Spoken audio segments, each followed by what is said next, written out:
안녕하세요. 주식의 소리의 애솔입니다. 벌써 금요일이에요. 직장에 다닐 때는 목요일부터 해서 약간 설레기 시작했던 것 같은데 요즘은 딱히 그런 개념은 없네요.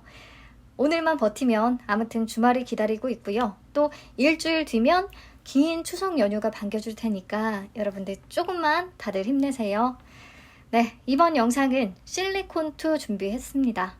실리콘이라고 해서요, 반도체 쪽 기업인가 했는데 뷰티, 화장품 쪽이더라고요. 조금 반전이죠. K-뷰티를 전 세계에 연결하는 플랫폼을 가졌다고 하는데요. 조금 정확히 알아볼게요. 실리콘2는 스타일코리안닷컴과 홀세일 스타일코리안닷컴이라는 이커머스 플랫폼을 운영합니다. 이 플랫폼을 통해서 어떤 사업을 하는지 설명을 드릴게요. 우선 PA 부문은 개인을 대상으로 하는 사업 내용이고요. 스타일코리안닷컴을 통해서 해외 소비자들에게 한국의 화장품을 판매합니다. 글로벌 온라인 역직구몰이라고 생각을 하시면 되겠네요. 다음으로 CA 사업 부문은요, 기업을 대상으로 하는 거고요. 홀세일 플랫폼을 통해서 해외 인프라 부족으로 글로벌 진출이 어려운 국내 화장품 스타트업과 중소기업들을 도와주는 역할을 합니다. 유통사로서의 역할을 하는 거예요. 여기에 등록된 글로벌 120여 개 국가의 1,500개 파트너사한테 국내 화장품을 판매합니다. 이 도매 사이트에서는 실시간 재고와 단가 확인, 주문 배송이 확인이 가능하고요. 개인 고객 대상의 사이트보다 저렴한 가격을 제공하기 때문에 글로벌 기업 고객들의 수요가 유치되고 있습니다. 한국 화장품을 팔고 싶은 글로벌 기업 고객들. 주요 고객사로는 월마트, 아이허브, 왓슨스 이런 대형 온라인 오픈마켓 업체들이 있습니다. 네, 다음 DS 사업 부문은 뭐냐면 영세한 화장품 업체들은요. 해외 온라인 오픈마켓에 입점을 하거나 직접 운영하는 게 어려울 수 있잖아요. 이런 브랜드를 대상으로 운영 대행과 위탁 배송을 진행하고 있습니다. 실리콘2가 한국뿐 아니라 미국, 인도네시아, 베트남, 칠레, 쿠웨이트 등등 세계 각지에 대형 물류센터를 운영하고 있기 때문에 이게 가능한 부분이고요. 특히 또 국내에는 로봇 물류 시스템을 도입해서 업무 효율성을 확실히 높였다고 합니다. 네, 그림에서 확인할 수 있듯이 아마존, 티몰, 큐텐, 라자 등도 모두 실리콘2의 파트너 채널이에요. 영세 브랜드들이 이 파트너 채널에서 화장품을 판매할 수 있도록 운영 대행과 위탁 배송 서비스를 진행한다는 거죠. 네, 그래서 실리콘2의 주요 고객은요. 1. 온라인 쇼핑을 통해서 한국 화장품을 사고자 하는 해외 일반 소비자들이겠고요. 2. 한국 화장품을 팔고자 하는 해외의 오픈마켓, 아마존, 아이허브, 티몰, 큐텐 등등등이 있겠고요. 그리고 세 번째, 해외 시장의 홍보와 판매를 원하는 한국 화장품 업체들 되겠습니다. 그래서 맨 앞장에 제가 적어놨듯이 K-뷰티를 전 세계에 연결하는 플랫폼이다 라고 정리를 할 수 있겠네요. 자, 매출 비중을 보시면 C 사업 매출 비중이 2021년 상반기 기준 80.48%에 달합니다. 홀세일 플랫폼을 통해서 한국 화장품을 팔고자 하는 해외 이커머스 사업자들과 국내 화장품 업체들이 많다는 뜻이죠. 그만큼. 그 다음이 PA 사업 14.89% 정도 되고요. DS 사업은 4.41%를 차지하고 있습니다. 근데 CA의 매출을 좀 자세히 뜯어보면요. 3위 세계 브랜드 제품에 대한 매출 비중이 42.18%나 되거든요. 매출 편중 위험이 조금 있는 거죠.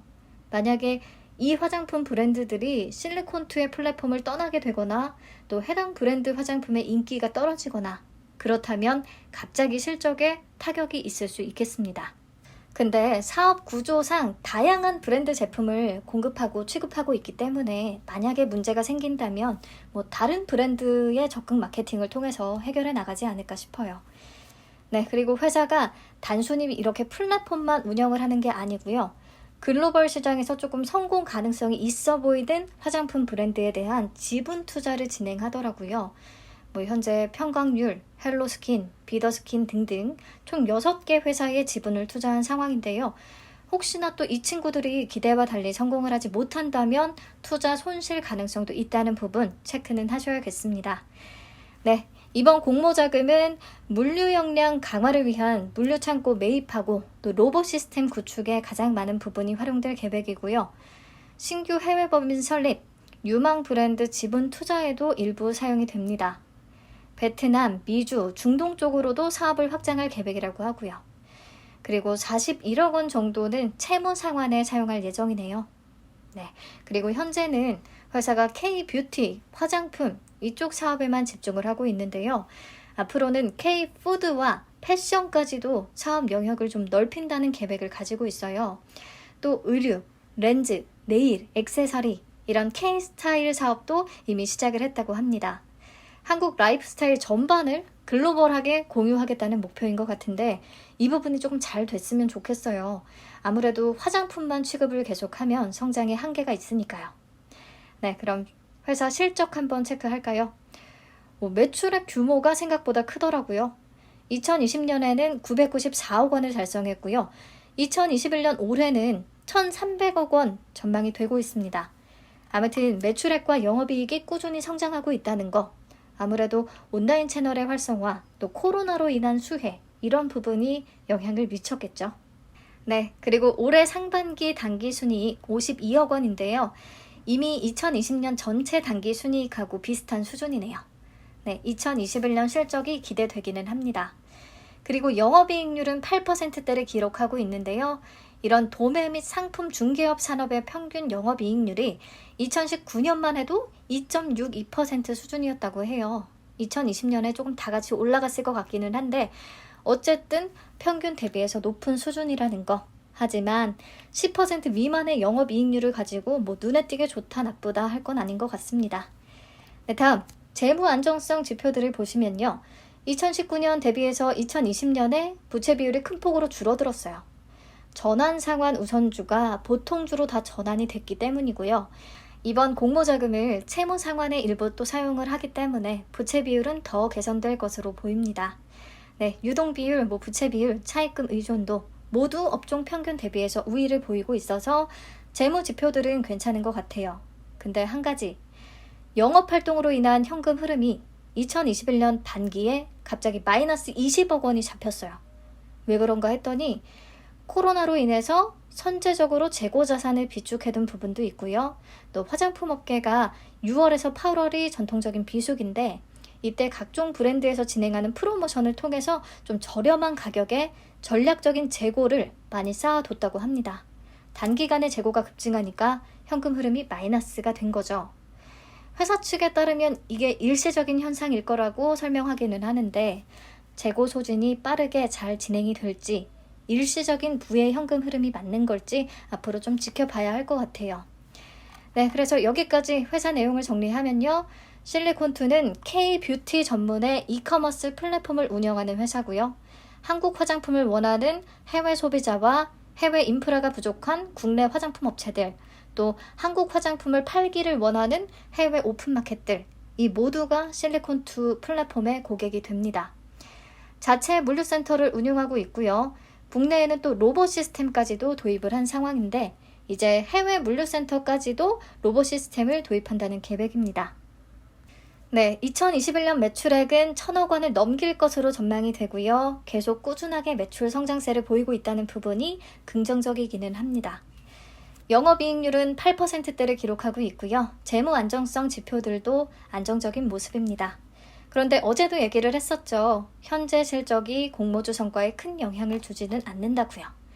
성장 가능성이 큰 업종인지 그 부분이 굉장히 중요한데 그렇게 따진다면 어느 정도 한계가 조금 있어 보이고요. 계획한 대로 K-스타일 전체를 다루는 어떤 이런 신성장 동력을 제대로 잡아야 될 것 같아요. 네, 그럼 넘어가서 공모 관련 내용들 살펴보겠습니다. 총 165만 4천 주를 공모하고요. 공모가 밴드는 23,800원에서 27,200원으로 제시했습니다. 공모가 상당 기준의 총 공모 규모는 약 450억 원 정도가 되네요. 예상 시총은 상당 기준 약 2,728억 원이고요. 일반 청약자들에게 배정된 물량은 25% 기준 41만 3,500주고요. 청약은 9월 14일부터 15일까지, 환불은 17일에 바로 가능합니다.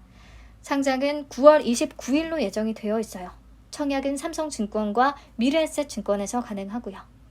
네, 체크하시면 되겠고요. 이번 공모는 신주 모집 94.32%, 구주 매출 5.68%로 진행이 되는데요. 구주 매출은 손인호 부대표, 최진호 사업총괄 부사장, 송건우 연구소장, 박종엽 부장 이렇게 4명의 임직원이 매출을 합니다. 많은 비중은 아니라고 하더라도 임직원들이 이번 공모를 통해서 돈을 챙기려고 하는구나 라는 생각을 지울 수가 없죠. 손인호 부대표하고 최진호 부사장이 약 10억 원 이상을 손에 쥘 것으로 보입니다.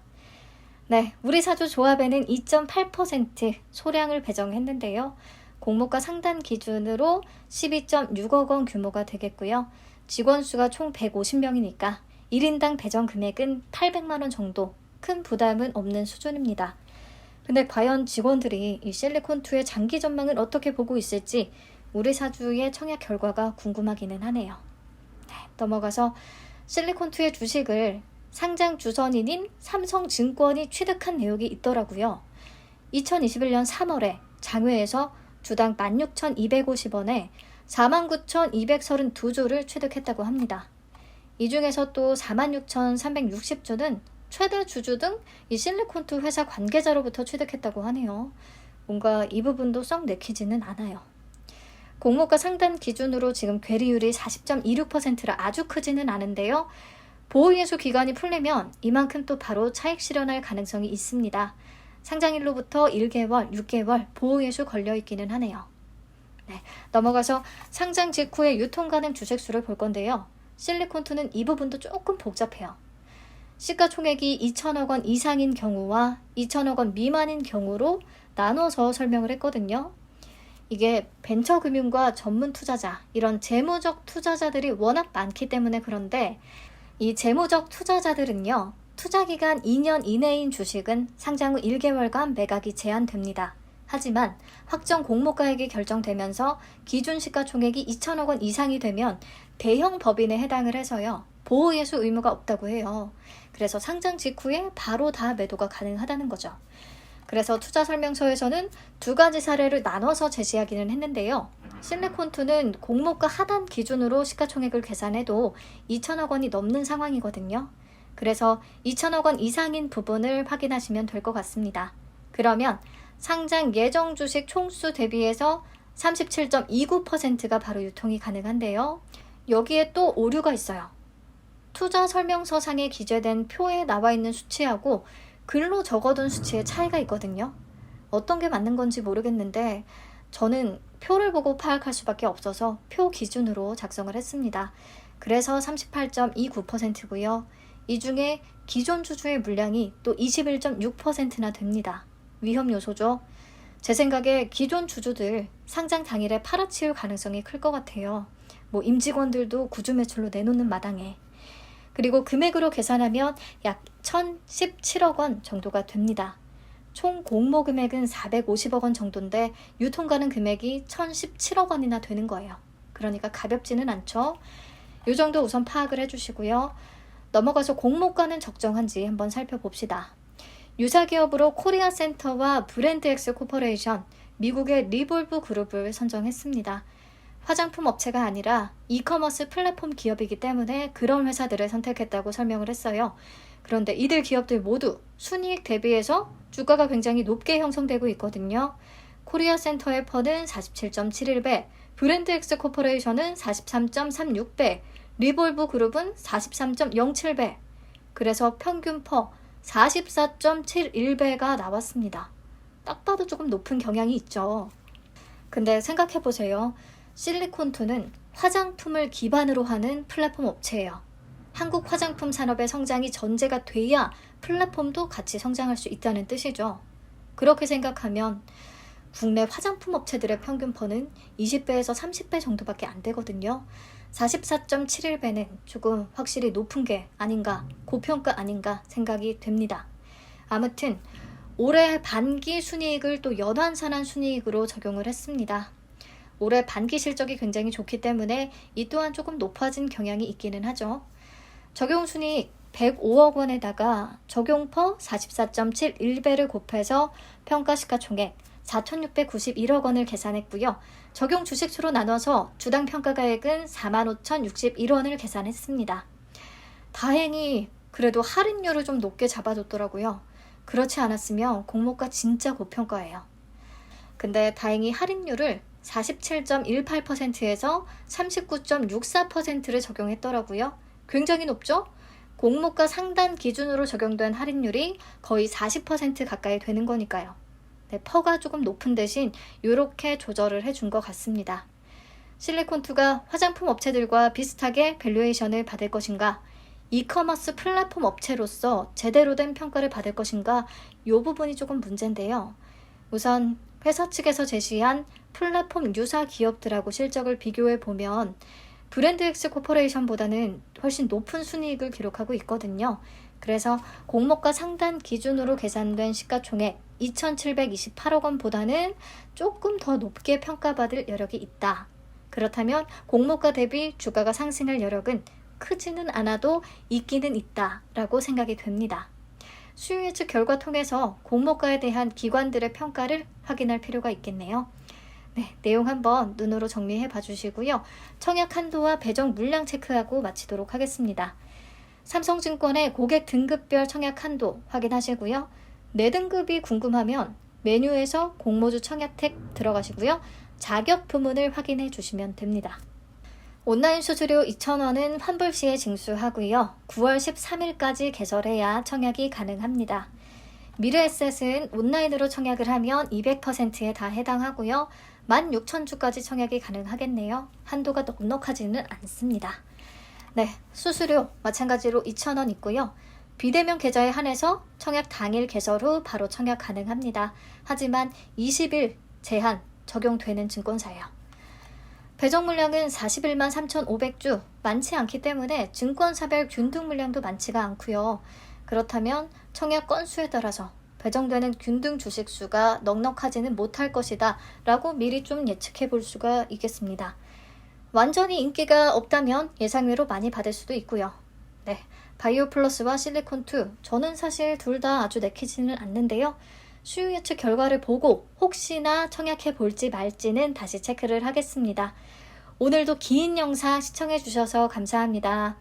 S&D와 프롬바이오는 주말 중에 업로드할 예정이에요. 오후에 바이오 플러스와 신한 제8호 스펙 수요 예측 결과 들고 다시 찾아오도록 하겠습니다. 네, 감사합니다.